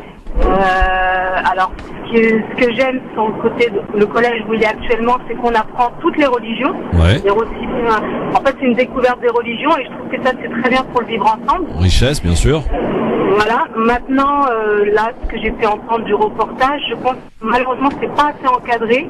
Alors oui pour des écoles privées mais sous contrat d'État. Bien sûr. Je pense Comme il en existe, hein. C'est développé, voilà, et on peut aller vers des dérives où là par contre moi je suis pas forcément pour. Mais les parents qui mettent des enfants dans ce genre d'école, et je parle bien des écoles qui sont pas sous contrat, hein, attention, hein, qu'on s'entende bien. La responsabilité des parents, elle est énorme quand même. Moi je la trouve, c'est important. Tu mets ton gamin dans une école où tu sais pas ce qui va vraiment se passer, le gamin va peut-être apprendre des sourates qui vont être dénaturées ou je ne sais quoi. Ouais. C'est quand même un peu chercher la merde quoi. D'accord. Moi c'est de l'inconscience. C'est de l'inconscience, on est d'accord. Bon bah écoutez, merci beaucoup Sherazade en tout cas, mais là on parlait bien parce que là vous avez choisi vous de mettre votre enfant et c'est tout à votre honneur aussi, c'est un choix que vous avez fait, vous avez bien eu raison de le faire dans une structure privée mais sous contrat avec l'État, on est d'accord? Ah oui, bien sûr. Ouais. Oui, il faut que ce soit sous contrat d'État, sinon il y a des dérives, je pense. Voilà. Ah oui, puis, bon, merci beaucoup Sherazade et bon retour à la maison. Au revoir, à bientôt. 01 40 33 9000. On va bien trouver quelqu'un qui va me dire non, moi je suis prêt à le faire, hein, prendre le risque. 01 40 33 9000. À partir du moment où c'est argumenté, moi je l'entends. Il y a pas de souci. Allô, bonsoir. Allô. Allô. Il n'y a plus personne. Il n'y a plus personne, il est parti. Plus de batterie, plus de batterie. Ah oui, le coup de la batterie, c'est vrai. 01 40 33 9000, bien sûr, si vous voulez répondre à cette question. Voilà, n'hésitez pas à appeler parce que c'est vraiment un sujet extrêmement important parce que ça concerne nos enfants, donc l'avenir, le futur, quoi. Est-ce que vous seriez prêt à prendre le risque de déscolariser vos enfants d'une école publique ou privée sous contrat d'État, pourquoi pas à le mettre dans une structure comme il en existerait, encore une fois j'emploie le conditionnel, dans des endroits, dans des écoles qui ne sont pas sous contrat avec l'État et dans lesquels donc il peut se passer un peu n'importe quoi. Allô, bonsoir. Allô. Oui, bonsoir madame, votre prénom? Oui, c'est Kédira. Bonjour Kédira, vous nous appelez d'où Kédira? Je suis en direction de Saint-Gratien, je suis sur Épinay là en ce moment. Ah oui, Épinay, très bien. Alors, dites-moi, répondez-moi à cette question. Est-ce que vous seriez prêt, vous, à faire le pas et à mettre votre enfant dans une structure qui serait pas sous contrat avec l'État pour que votre enfant puisse bénéficier d'un enseignement religieux? Religieux, ouais. Non, il faut que ça soit vraiment sous contrat parce que non, il faut que ça soit sous contrat. Ouais. Comment vous comprenez le fait que des parents puissent agir ainsi avec leurs enfants, c'est-à-dire de les mettre dans des structures qui sont pas contrôlées, donc pas sous contrat avec l'État, dans lesquelles on peut y enseigner n'importe quoi? Ça vous inspire quoi? Eh ben, c'est l'insécurité. Ils se mettent en danger eux et leurs enfants. Ouais, effectivement. Eh bien, merci beaucoup Kadira. Merci Kadira. À bientôt. Vous étiez très bavarde, hein, Kadira. Ça se voit, hein. Voilà. Vous avez beaucoup saoulé, là, pour le coup. 01 40 33 9000. On continue dans un instant aussi le j'aime ou j'aime pas. Le coup de cœur à suivre de Hicham Terra, qui est bien sûr votre moment liberté, démocratie participative, la vraie, la seule radio à vous l'offrir, cette libertad. Tout à l'heure entre 40 et 50 de 17h, 01 40 33 9000. Que vous soyez du Canada, des États-Unis, de France, Québec, de partout ailleurs, vous pourrez nous appeler 01 40 33 9000, 00 33 1 40 33 9000. À tout de suite. France Maghreb 2, France Maghreb 2. LGF, le grand forum qui sert aussi à répondre à des questions de vie quotidienne de tous les jours, des questions sociétales. Exactement. À l'image de cette question que l'on vous pose en faisant référence à ce reportage diffusé sur France 2 qui nous indique qu'il y aurait donc des contrats, des écoles qui ne seraient pas sous contrat avec l'État, des écoles clandestines dans lesquelles on y enseigne donc l'islam radical, hein, le mot est employé, voilà. Donc est-ce que vous seriez prêt à prendre le risque de déscolariser vos enfants de l'école publique pour les mettre dans ce genre de structure? Mehdi du 77 nous appelle. Bonsoir Mehdi. Bonsoir Christophe, bonsoir à ton invité. Bonsoir. Alors Mehdi, ton avis? Moi j'y crois pas trop à ce reportage. Pour toi ça n'existe pas? Tu nies Pour moi, franchement, regarde Christophe, je sais pas, toi, moi j'ai grandi en France. Ouais. On connaît, tu vois, il y a des lois. Ouais. Donc, les gens qui ont mis leurs gosses là dans l'école, là, soi-disant de ce reportage, tu crois vraiment que c'est gratuit, ils doivent payer quelque chose? Non mais alors c'est pas le fait qu'ils payent ou pas, qu'ils ouais. payent pas, c'est clair, c'est clair et net qu'ils doivent payer, mais c'est pas le problème à la limite qu'ils payent ou qu'ils payent pas. Oui, mais bon, dans ces cas-là, s'ils payent, et tu me dis qu'enfin ils disent dans le reportage que la justice, elle avait fermé cette école-là, mais continue. C'est du travail simulé, on va dire. Oui, bah au même titre que c'est une école clandestine visiblement, donc ça a été interdit par la justice et continue dans ce délire. Je pense que si elle existerait réellement, cette école-là, elle aurait déjà été fermée. Comme ils ferment des mosquées, comme ils ferment pas mal de choses. Après, on est dans un état de loi, donc à mon avis, il doit y avoir des démarches administratives, tu vois, il y a tout un fonctionnement et ça doit prendre aussi du temps de faire les choses correctement, je pense. Oui, mais peut-être que Mehdi pointe du doigt aussi un problème, c'est que certaines structures de l'État ferment les yeux aussi, peut-être. Ou tout simplement, c'est que la lenteur administrative, faut pas l'oublier. Oui, voilà. Toi, Mehdi, tu crois pas, toi? Moi, j'y crois pas, déjà, parce que, tu sais, moi, j'ai mes enfants, je les ai mis dans une école musulmane, tu vois, une école privée, on paye 200 € par enfant. Ouais. Tu vois? Elle est sous contrat avec l'État, ton école? Contrat, ouais. Je peux même te citer la ville, si tu veux, tu vois, après, je sais pas si on parle en tête. Ouais, elle est sous contrat, tout en règle, avec l'académie et compagnie, tu vois. Bah, très bien, ça, c'est pas la même chose, au contraire, ça, y a pas de souci. Après, c'est un choix que vous avez fait pour vos enfants, et ça se respecte. Et je vois cette école-là, quand ils l'ont ouvert dans cette ville, là, dans le 77, ils ont galéré. Ils ont galéré, les contrôles, les trucs de sécurité, il y avait pas mal de choses, tu vois. Bien sûr. Et pour te dire, même la rentrée scolaire s'est fait en retard, tellement que ça prenait du temps au niveau des trucs de sécurité et compagnie pour les enfants. Et après, ils viennent, ils nous montrent ça à la télé. Moi, franchement, j'y crois pas trop. Bon, eh ben écoute, merci Mehdi en tout cas, mais tes enfants, toi, tu sont scolarisés dans une école musulmane, mais sous contrat avec l'État. Exactement. Bon, bah très bien. Merci beaucoup en tout cas, Mehdi. Merci, bon courage. 01 40 33 9000. Voilà. N'hésitez pas à nous appeler sur le sujet. Vraiment, ça m'intéresse parce que bon, alors, on peut aussi se poser la question pourquoi déscolariser de l'école publique nos enfants. Quels sont les arguments que vous trouvez? Pourquoi il est important, par exemple, pour vous, qu'on enseigne la religion alors qu'on peut le faire, pourquoi pas, dans une mosquée ou auprès de gens habilités le week-end, en plus de l'école, parce que comme ça se fait dans beaucoup de familles. Je sais qu'il y a des familles qui le week-end, leurs enfants ils vont faire prendre des cours d'arabe. Exact, ouais. Voilà. Pourquoi faire le choix de les mettre dans une école privée? Voilà. Allô, bonsoir. Bonsoir, Mohamed de Paris. Bonsoir, Mohamed. Oui, l'instruction est obligatoire jusqu'à l'âge de 16 ans. Oui. D'accord. Vous mettez votre enfant dans une école comme décrite dans le reportage. Oui. Mais l'État, le rectorat va vous demander si votre enfant est scolarisé. Non, monsieur, parce que on peut, et c'est ce que nous indique le reportage que j'ai pas passé jusqu'au bout parce que c'était très long. Ce reportage indique qu'on peut très bien, aujourd'hui en France, envoyer un courrier à l'académie ou à la mairie, je ne sais plus, en disant l'instruction sera faite à domicile pour mon enfant. Et là, il y a plus aucun problème. C'est pour ça que j'ai dit l'instruction et j'ai pas dit l'école. Ouais. Oui, l'instruction est obligatoire, c'est pas l'école qui est obligatoire. Mais dans ces cas-là, il y a des contrôles, ils viennent contrôler normalement, oui, c'est ça. Oui, mais comme on disait, comme Hichem le disait, avec la lenteur administrative, etc., on peut assister à des dérives, et visiblement ça en est en tout cas. Moi, ça m'étonne. Mais vous savez, dans ces trucs-là, dès qu'il s'agit d'islam, il faudrait carrément faire des contre-enquêtes, il faudrait carrément appeler soi-même. Moi, je vous conseille carrément d'appeler cette école soi-disant machin, et puis de l'appeler et vérifier les dires de ce reportage, parce que moi, j'y crois pas. Quoi. Bon, si toutefois... J'ai du mal à y croire. Si toutefois ça existe. Qu'est-ce que c'est qu'un islam radical? C'est là le problème, bien sûr. Exactement. Ouais. Mais si toutefois ça existe, ça te choque quand même. Ah oui, bien sûr, totalement. Ouais. Mais bon, ça m'étonnerait quand même. On est dans un état de droit. Normalement, vous envoyez pas votre enfant à l'école, tout de suite, il y a des contrôles. À la question, qu'est-ce que l'islam? Il y a des contrôles qui se font. Il y a des familles, il y a par exemple les gens du cirque, etc., qui ils ont des professeurs de chez eux. Tu penses bien qu'aussi, à mon avis, il y a quand même quelques... à la fin de l'année et tout ça. Hein. C'est pas, tu t'envoies pas ton gosse comme ça et puis non, il y a des examens, etc. Il y a même quelqu'un de l'État qui passe sur place pour vérifier la conformité des cours. Et toi, tes enfants, ils sont en privé ou en public?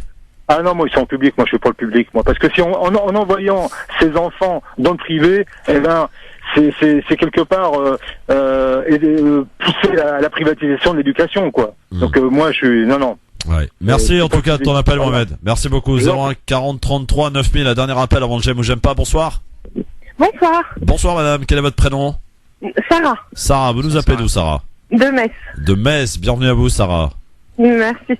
Alors je voulais réagir aussi sur le reportage. Alors moi déjà ce qui m'a choqué c'est à une heure de grande audience un reportage sur les écoles de l'islam radical. J'ai pas vu ça pour d'autres types d'écoles privées, donc déjà ça m'a mis mal à l'aise. Ouais. Et ensuite ce qui est ressorti de ce reportage à mon sens c'est à l'heure d'aujourd'hui, nous musulmans, en fait, on a une présomption de radicalité. C'est incroyable. Alors, peu importe ce qu'on va faire, même un musulman qui va être, je sais pas, conseiller municipal, on va, à l'heure d'aujourd'hui, présumer qu'il peut dériver vers le radicalisme. Et ça, déjà, moi, ça me trouble. Mais tu sais, regarde, à la base, même pour appuyer tes dires, tu sais, quand le nouveau maire de Londres a été élu. Ouais. Oui. À travers le monde entier, on a parlé de son parcours. Il y a qu'en France, on a parlé de sa... principal, c'est un musulman. Exactement. Voilà. C'est le problème. Et c'est incroyable qu'à l'heure d'aujourd'hui, en qualité de citoyen français, on ne puisse pas jouir justement de la présomption inverse. Donc et j'ai même l'impression que ça va vers l'irréfragable, quoi. Hein. On peut pas apporter la preuve contraire que non, les musulmans en France notamment, parce que l'expression musulman de France moi me gêne. Donc les musulmans citoyens français en France sont présumés radicaux ou susceptibles de se radicaliser en un claquement de doigts. Donc déjà ça moi ça me choque et que ça passe sur France 2, service public pour lequel nous citoyens français de confession musulmane nous contribuons de par la redevance audiovisuelle. Moi ça me choque. Donc déjà ça c'est un premier point et également sur cette école soi-disant radicale qui ne serait pas déclarée ou je sais pas trop quoi. Si toutefois, comme Christophe vous l'avez dit, c'est vrai, c'est choquant, effectivement. Mais aujourd'hui, en France, force est de constater que non, on peut pas, comme le disait l'auditeur précédent, il y a des contrôles. Il y a des contrôles, même si on fait l'école à la maison, il faut des contrôles. Donc, mais est-ce qu'il n'y a pas à laisser faire? Dès lors que ça concerne les musulmans, la remise en question doit être faite par la communauté musulmane et ne doit pas être faite par les pouvoirs publics. Et ça, c'est quelque chose que l'on doit vraiment combattre et faire en sorte que ça disparaisse.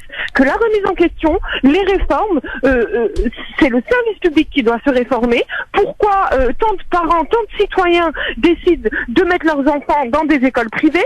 Pourquoi ce type d'école peut exister éventuellement? Pourquoi on sort nos enfants du public? Donc, non, ce n'est pas à nous de nous remettre en question. Non, la faute n'est pas sur nous. Et voilà. C'était mon avis. Bon, eh ben écoutez, un avis tranché pour le coup. Merci beaucoup, Sarah. Tranché, tranchant, effectivement. Est-ce que tu as écouté tout à l'heure, Sarah, juste une question, le petit exercice que j'ai proposé aux auditeurs par rapport à ce qui s'est passé au Québec et à la réaction politique des élus justement du Québec, du Premier ministre, etc. Et je voulais faire un petit exercice en imaginant que ça se passe en France et les dire qui soient à la hauteur de l'événement. Et on a écouté donc une succession de réactions politiques canadiens qui étaient pour le coup à la hauteur de l'événement, qui ont parlé d'attentats terroristes, et on ose imaginer que nos politiques en fassent autant. Or, on est très loin du compte, effectivement, pour faire référence à ce que tu viens de dire, et en pointant du doigt un petit peu cette accusation en permanence de musulmans, islam radical, etc. Alors, islam radical, ce sont ceux qui prônent, visiblement, si j'ai bien compris la définition, ceux qui prônent une manière rigoriste de la religion, avec dénaturer les versets, les hadiths et le message initial qui est un message de paix au même titre que les juifs et que les catholiques et que toutes les religions d'ailleurs. Oui, et même moi, donc j'en discutais avec des amis, et on en est arrivé à la conclusion quand même que nos politiques français et plus généralement européens n'ont pas, comment dire, ne sont pas apparus dans les médias. Vraiment pour dénoncer avec force ce qui s'est passé, puisque le Premier ministre canadien quand même parle d'attentats terroristes, et quand même nos politiques français ne se sont pas bousculés aux portes des médias, non, justement pour ne pas reprendre cette notion d'attentat terroriste, parce que c'est un attentat terroriste. Puisqu'on est sur le point des définitions, le terrorisme, c'est celui qui sème la terreur, crée la terreur. Voilà. Et donc du coup, ça c'est la réaction qu'il y a eu au Canada, ça n'arrivera jamais en France, mais jamais, mais bien sûr que oui, parce que comme je vous le disais, nous les musulmans, on est présumés radicaux. Donc ma foi, j'ai envie de vous dire, la plupart des Français doivent se dire, enfin des Français pardon, qui ne sont pas de confession musulmane, qui ne réfléchissent pas, et qui sont obscurs d'esprit, doivent se dire ils l'ont certainement mérité, et puis de toute façon ça c'est pas du terrorisme, parce que voilà, entre terroristes on ne peut pas s'attaquer. Ouais. Voilà. Merci Sarah. Alors pour faire réponse à ce que tu dis, ni Mélenchon, alors qu'on me contredise si c'est parce que c'était en date de lundi soir, ni Mélenchon, ni Macron, ni Fillon et si Hamon a réagi. On a réagi à ce qui s'est passé au Canada. Voilà. Bah oui, parce qu'ils allaient pas, ils osaient pas dire que effectivement c'est un attentat terroriste. Alors, Fillon, il a peut-être autre chose à penser en ce moment. Avec leurs mots français, ils auraient été en contradiction avec ce que le chef du gouvernement canadien a dit, qui est politiquement et diplomatiquement pas très correct. Donc, merci Sarah en tout cas pour ton appel et pour tes avis tranchants. À bientôt. Au revoir. Au revoir, à bientôt. Merci. C'est bien parce que voilà, tu vois, elle parle d'avis tranchés, tu vois, ça rentre dans les têtes des auditeurs, ces rendez-vous, ces moments. Je précise que le Grand Forum sera en mode best-of la semaine prochaine puisque on prend quelques congés. En ce cas, je prends quelques congés. Voilà, bien mérité d'ailleurs. Allez, on va passer maintenant, si vous le voulez bien, au j'aime ou j'aime pas. Et j'aime. Ouais. J'aime pas ou je m'en fous. Ok, pas de François Fillon vient de déclarer il y a peu. C'est dur. C'est très dur. Mais je serai candidat et j'irai jusqu'au bout. J'aime pas. Et ouais, non, j'aime pas tout court, ouais. Manuel Valls, Manu, appelle ses soutiens à rester au Parti Socialiste, parce qu'il y en a qui sont tentés par rejoindre Macron. D'ailleurs, il y en a qui l'ont fait d'ailleurs. Ah, exactement. Ouais. Il y a une petite fronde qui est en train de se mener. Si on peut parler de fronde. Hein. Ouais. Écoute, sur le principe, c'est bien. J'ai envie de dire j'aime bien. Faut essayer de garder une certaine unité, une certaine cohérence. D'ailleurs, le directeur de campagne de Bruno Le Maire, qui était candidat à la primaire de la droite, a rejoint officiellement Macron. Sachez-le. Comme quoi. Le Mexique veut des excuses d'Israël pour son soutien au mur de Trump. J'aime parce que sur le principe, on parle de mur, pays qui a déjà un mur. On parle pour Israël. On sait que le mur, en plus de ça, ça a une valeur. Enfin, tu sais, dans la tête des gens, c'est quelque chose de négatif. Et par rapport au projet de Trump de construire un mur, en plus de ça, qui serait payé par les taxes sur les produits mexicains. Donc ouais, je trouve que c'est plutôt bien. Hein. Ouais, ça se suit. Maroc, des milliers de personnes qui ont manifesté dans les rues de Rabat. C'était le week-end dernier. Ils ont manifesté contre le gouvernement dimanche dernier, contre et pour dénoncer la corruption. Bien, parce que la corruption c'est pas bien. Voilà, tout simplement.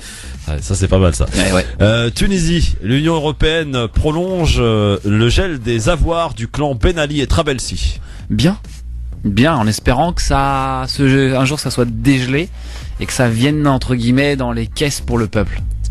Attention, danger messieurs dames, levée de bouclier le 4 février prochain, la mosquée Bilal de Roubaix va accueillir ou va programmer une rencontre avec le spirituel qui est invité donc à participer à une conférence, Hani Ramadan.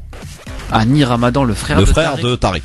D'accord. Bah écoute, je le connais, enfin j'en ai plus entendu parler de Hani Ramadan lorsqu'on attaquait Tariq Ramadan. Ouais, c'est vrai. Voilà, donc du coup je te dis j'aime parce que je pense que la liberté d'expression concerne tout le monde et puis on verra bien de toute façon. Je pense qu'il y a suffisamment de personnes qui vont être là-bas pour écouter, décortiquer, répéter, répéter, amplifier, modifier, tout ce que tu veux. Ouais. Temps de parole. Marine Le Pen est en colère et elle a envoyé une lettre au CSA pour le faire savoir. Elles se sont lésées par rapport aux autres candidats. Ah, déjà qu'elle paye ce qu'elle doit tu sais, au truc européen, là, j'ai oublié, là. Parlement européen. Au Parlement européen, après on verra. Football, Cristiano Ronaldo est énervé. Il a été sifflé à Madrid par les supporters et il les a traités de FDP. Sérieux? Ouais. C'est bien portugais ça, non? J'imagine en portugais ce que ça peut donner. Oui, voilà. Bah écoute, non, c'est pas bien, c'est pas bien. C'est pas bien parce que bah déjà je vais la faire le truc que je déteste, mais tu sais, en tant que personnage public, il se doit d'avoir une attitude exemplaire. Exactement. Un exemple à donner à la jeunesse. Non, pas bien, pas bien. Ouais.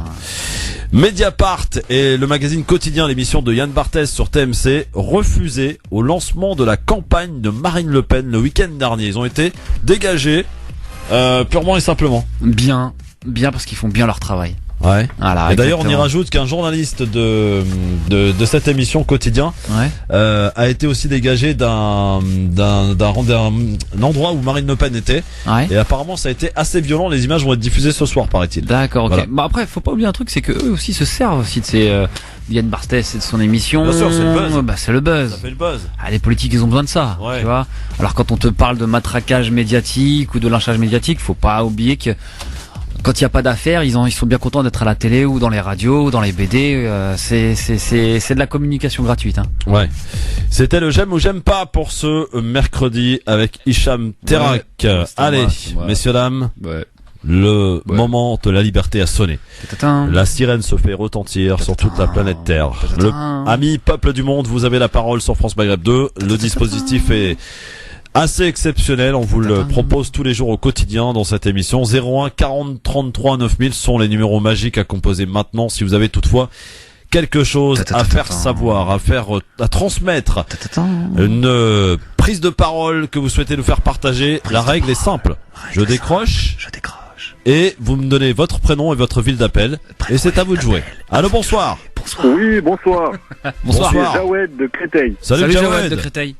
Alors, je vous appelais, moi, c'était pour réagir par rapport au sujet d'avant, là, parce qu'il y a une dame qui a pris l'antenne, mais qui l'a gardé longtemps. Ouais. C'était, ça nous choque ou pas de laisser notre enfant dans ces écoles? Ouais. Eh ben, moi, ça me choque pas. Ah ouais? Pourquoi? Moi, je suis d'accord même. Pourquoi? Parce qu'au même titre que dans une école publique, n'importe laquelle, on peut apprendre n'importe quoi à nos enfants. Il faut pas partir du principe que tout de suite, si on les envoie dans des écoles, soi-disant, musulmanes, islamiques, faut pas faire l'amalgame tout de suite qu'ils vont apprendre n'importe quoi. Ou alors, qu'est-ce que tu définis par n'importe quoi? Qu'est-ce que tu définis par n'importe quoi? Par exemple, comme j'ai entendu tout à l'heure, je crois que c'est Christophe qui disait oui, des sourates peut-être remixées ou quelque chose comme ça. Non, il faut pas partir de ce point de vue-là. Moi, si je les mets dans une école comme ça, c'est pour qu'ils apprennent l'arabe, pour qu'ils le parlent, pour qu'ils savent l'écrire, pour aussi l'enseignement musulman, mais après avec un compte. Jawed, attends qu'on s'entende bien, Jawed. On n'a jamais parlé, remis en cause des écoles musulmanes qui existent et qui sont sous contrat avec l'État. On parle de ces écoles clandestines qui ont ouvert sans aucune autorisation et dans lesquelles on peut avoir des enseignants ou des profs qui n'ont aucune compétence pour le faire. C'est ça dont on parle, Jawed. Mais moi, ça me choque pas ça non plus. Enfin, ah bon, bah écoute. Je veux dire, dans l'éducation nationale, il y a le droit de pas te choquer, moi ça me choque. Ouais. Qui ont aucune compétence. Non, mais dans l'éducation nationale, t'as des profs qui sont diplômés, Jawed. Faut pas non plus. Oui, c'est bien ce que je viens de dire. Ils sont diplômés, mais c'est pas pour autant que le diplôme, ça justifie pas tout. Oui, d'accord, mais à partir de là, c'est l'anarchie dans ce que tu proposes. C'est le contenu qui est hyper important en fin de compte, tu vois. Et là, vu que c'est le contenu qui est super important, et sachant que là, on parle d'écoles entre guillemets dites religieuses, tu sais très bien qu'il y a un message qui est hyper important. Et aujourd'hui, nous, en plus que n'importe qui d'autre, on est obligé de faire. Voilà, mais il est là le problème, c'est que t'as des parents qui vont faire confiance peut-être. Tu vois ce que je veux dire? Ouais, ça, je suis tout à fait d'accord. Si le parent il est derrière et qu'il suit pas, il n'y a pas de problème. Ça peut arriver à faire des choses bizarres, etc. Voilà. Et la problématique est là. En fait. C'est là qu'elle se pose. Moi, dans mon cas, je sais que quand ma fille va grandir, je vais la mettre dans une école comme ça et sous contrat ou pas, elle ira dans une école comme ça et moi je sais que je serai là derrière pour voir qu'est-ce qu'elle a appris chaque jour, à lui demander qu'est-ce que tu as fait aujourd'hui, et si je remarque un changement dans son comportement ou quoi c'est parce que t'es consciencieux. Voilà. Merci Jawed, merci à toi. Merci en tout cas Jawed, merci pour ton appel. Ça a été un peu long, il faut que ça soit plus court sinon il y aura pas beaucoup de monde qui vont passer. 01 40 33 9000. Allô, bonsoir. Oui, allô, bonsoir, je voulais parler prénom. à l'animateur, là. Non, prénom et ville d'appel avant de parler à l'animateur. Et bim. Morad, la Courneuve. Ouais, qu'est-ce qui se passe, Morad? Ouais, dis-moi. Ouais, Morad. Allô? Ouais, on t'écoute, Morad, vas-y, on va pas passer la journée à se dire allô, bonsoir, on t'écoute. Ok, je suis en direct alors. Ouais, t'es en direct. Ouais, bah moi je voulais réagir par rapport à... Je suis un peu d'accord avec le gars qui était juste avant, là, on parlait d'école de la République, etc., etc. Ouais. Non, c'est ce que t'as dit tout à l'heure, t'avais dit quoi? T'avais dit, moi, c'est une grande fierté d'avoir été un pur produit de l'école de la République. Ouais. Moi, j'ai grandi pareil comme toi à la Courneuve, etc. Et c'est une vraie merde, quoi. Je veux dire, on nous apprend des choses, on nous apprend rien. Je veux dire, c'est un vrai dépotoir. Et de là de dire que c'est une fierté, franchement, je vois pas où t'as trouvé ça, à moins que tu sois... L'école pose les bases. Dans les beaux quartiers. C'est un peu ric-rac ce que tu dis. Donc que ce soit une école clandestine ou l'école de la République, pour moi c'est la même merde, réellement. Hein. Bon bah ok, c'est ton avis, je le partage pas, j'ai le droit hein. Ouais, normal, y a pas de souci. Bah ok mec. En ce qui concerne l'éducation coranique, elle est importante, elle est vitale, j'ai envie de te dire. Faut la faire quoi qu'il arrive. Faut que ça soit encadré. Maintenant, si on n'a pas l'occasion, on n'a pas l'opportunité dans ce pays-là, on nous donne pas les moyens de pouvoir faire ce qu'on a à faire, et ben quelque part, on fait comme on peut. Donc un truc ric-rac, un truc à la va-vite, ok, y a pas de problème. Mais on fait comme on peut réellement. Et de là attendre qu'elle soit sous contrat, laisse tomber. Déjà, on va dans nos mosquées, elles sont sous contrat de la République. On va manger, c'est sous contrat de la République. Tout encadré par les républiques. Mais nous, quelque part, peut-être que la République, on n'en veut plus. On veut justement s'écarter de cette laïcité, de cette Dieu se vivre ensemble. À mon goût, c'est des mots qui sont crasseux, ça. Pour moi, c'est une religion, là. Mon ami, j'ai juste une question simple à te poser. T'as le droit de te sentir pas bien dans ce pays, mais qu'est-ce qui te retient ici? Qu'est-ce qui me retient ici? Mais est-ce qu'on a le choix? Non mais qu'est-ce qui te retient? On a toujours le choix, mon ami. Et on a toujours le choix. Où veux-tu que j'aille? Moi, je suis d'origine algérienne. Bah je sais pas, moi, je te pose la question. Je peux prendre mes enfants, partir en Algérie, me poser là-bas. Bien sûr que c'est l'idéal, ça. Avec ses frères, se retrouver avec ses frères, avec sa communauté. Bien sûr, il n'y a pas de souci. Mais l'éducation, ils sont en bas du tableau. Que ce soit la médecine, ils sont en bas du tableau. La corruption, le bordel, il n'y a pas de souci. Donc pourquoi tu me mets dos au mur? Pourquoi quand je te dis je suis pas je te pose une question. T'es en train de me dire quoi? Faut que tu rentres quelque part, faut que t'ailles ailleurs. Non, pourquoi je pourrais pas vivre ici? C'est pas ce qu'il a dit. C'est pas ce qu'il a dit. Et là, t'es en train de remixer. Et puis avoir mon opinion, même si je trouve que moi l'école à la Courneuve, je te dis, c'est un vrai bordel. Non, mais on est d'accord. On était en train de pleurer en début d'année. C'est pas les mômes qui pleuraient, c'est la maîtresse. Et on était là en train de la rassurer, mais t'inquiète pas, ça va bien se passer. Oui. On va prendre soin de vous pendant un an, ne vous inquiétez pas, madame, etc. Mon ami. Attention avec eux. C'était un vrai bordel. C'est un vrai bordel. Les écoles dans les banlieues, que ce soit à la Courneuve, Aubervilliers, Saint-Denis, c'est un vrai bordel. Donc que tu le mettes dans une cave avec des imams Bamba ou Hajj Bamba du Mont Nerner, ça change rien pour moi. Tu vois, c'est la même chose, c'est la même crasse. Bon, en tout cas, il vaut mieux qu'ils aillent apprendre dans une école clandestine. Ils vont apprendre au moins leur religion, ils vont apprendre leur langue, ils vont apprendre leur culte. Ok, merci à toi en tout cas de nous avoir donné ton avis, mon ami, mais il y a aucun jugement de ma part. Je te pose juste des questions, il y a aucun problème là-dessus, d'accord? Et vive la France, pays terre d'accueil. Merci, voilà, bah c'est bien de terminer comme ça en tout cas, merci beaucoup. 01 40, ils sont en forme là. Grave. 01 40 33 9000. Chacun est libre de penser ce qu'il veut, il y a pas de souci. Voilà, 01 40 33 9000. Qu'on se le dise parce que voilà, on n'est pas là pour apporter des jugements, c'est pas un tribunal ici hein. On est d'accord. 01 mais ne remixez pas mes propos non plus hein.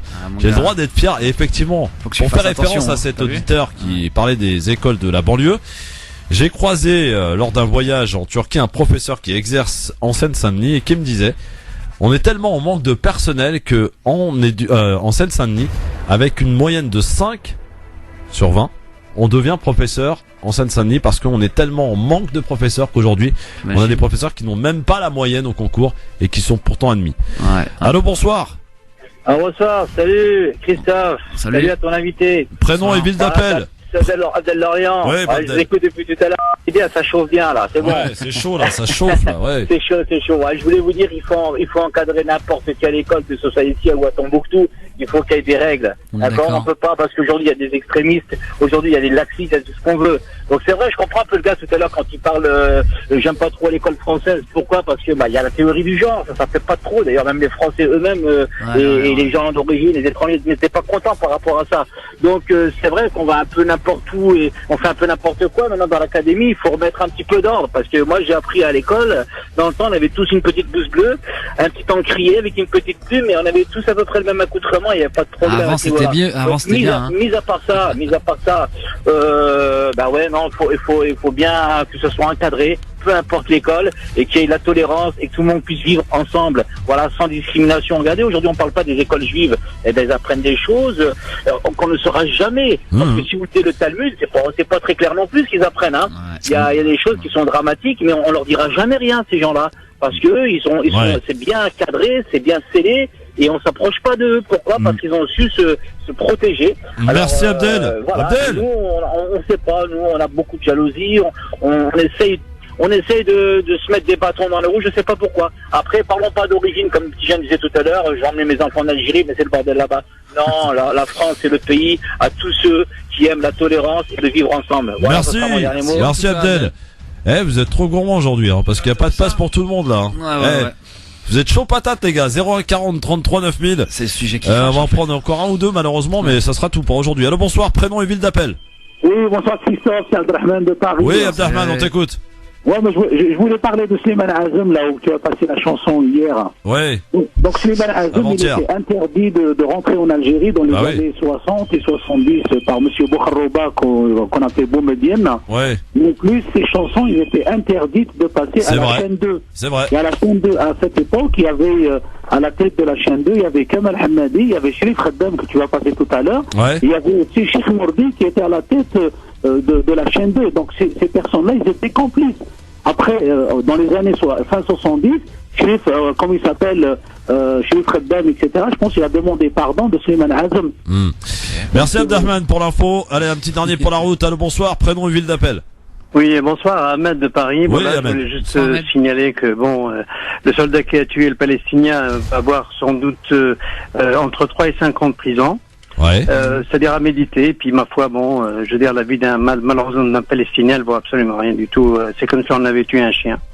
Voilà. Merci Ahmed pour l'info. Merci beaucoup. Merci. Un petit dernier ou pas, Hicham? Allez, vas-y. Qu'est-ce que t'en penses? Allez, vas-y. Allez, ok. Allô, un bonsoir. truc joyeux, les gars, s'il vous plaît. Allez, prénom, ville d'appel. Hello. Bonsoir, madame. Hello. Termine en plus avec une dame. Bonsoir, prénom et ville d'appel. Alors, Leïla de Deuil-la-Barre. De Deuil-la-Barre. C'est où ça?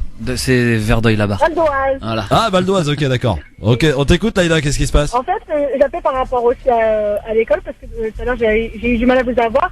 Ouais. En fait, il faut savoir que certes, il y a des écoles où oui, ils sont pas sous contrat, ils sont en clandestinité, mais il faut savoir que bien souvent ils reprennent les démarches et c'est très très long. Les maires qui s'occupent des communes mettent souvent des bâtons dans les roues. Ouais. D'accord. Et il faut savoir aussi pour les professeurs, parce que je connais certaines personnes qui ont mis leurs enfants dans ces écoles dites clandestines. Les professeurs, souvent, de confession musulmane, ont fait des UFM. D'accord, en plus. Passer le CAPES, mais ils n'ont pas réussi à Donc de avoir vrais fait. profs en fait. De vrais profs. Merci Laïla, on n'a plus le temps, je suis désolé, mais rappelle-nous quand tu veux. Merci à toi en tout cas. pour ton appel et ces petits Et c'est éclaircissements. terminé pour ce soir. Et Bon, voilà. j'aurais aimé passer plus de gens, mais là vous avez été gourmands. Donc demain ça va être chaud aussi avec Hakim Rahal, Hanan et Hamid. Vous aurez la parole évidemment comme d'habitude dans cet espace. Dans un instant, le coup de cœur d'Hicham. France Maghreb 2, France Maghreb 2. GF en forme. Allez. Bon, Christophe, s'il te plaît, reprends ton sérieux un petit peu, on est à l'antenne. Oui, non, sinon je reprends un. Voilà. Bon, ok. LGF, le grand forum avec Hicham Terak. Bonjour, Et voici enchanté. Le coup de cœur de monsieur Hicham Terak. Il y a un jingle ou pas? Bien sûr. Ouais, super. France Maghreb Et 2. c'est le jingle. Le coup de cœur. Le coup de cœur. J'aime bien la petite voix qui prend le gars. Là. Ouais, sympa.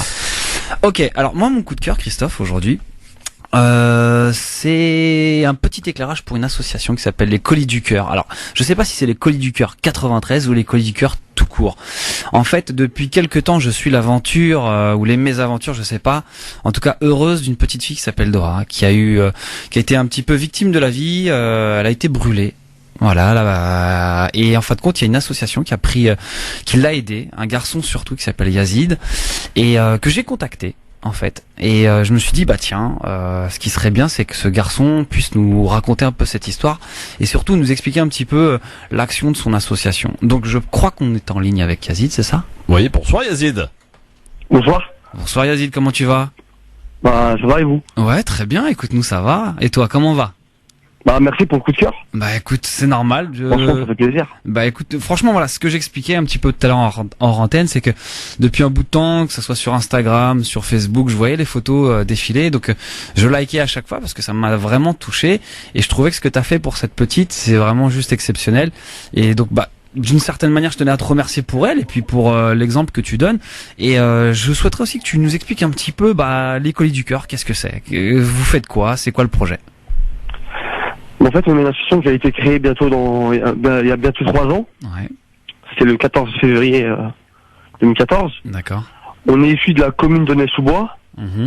Et au début, on a commencé par des colis alimentaires pour des mamans isolées avec des enfants. D'accord, très bien. Ouais. Et de là, le numéro, il a commencé à tourner. On a commencé à faire des sans-abri et on a posté vite fait une petite vidéo comme ça de 15 minutes sur YouTube et sur Facebook qui a fait 7 millions de vues en 2 jours. C'est beau. Ouais. Donc là, ça a commencé, les gens, ils ont commencé à fédérer. On a commencé à créer la page.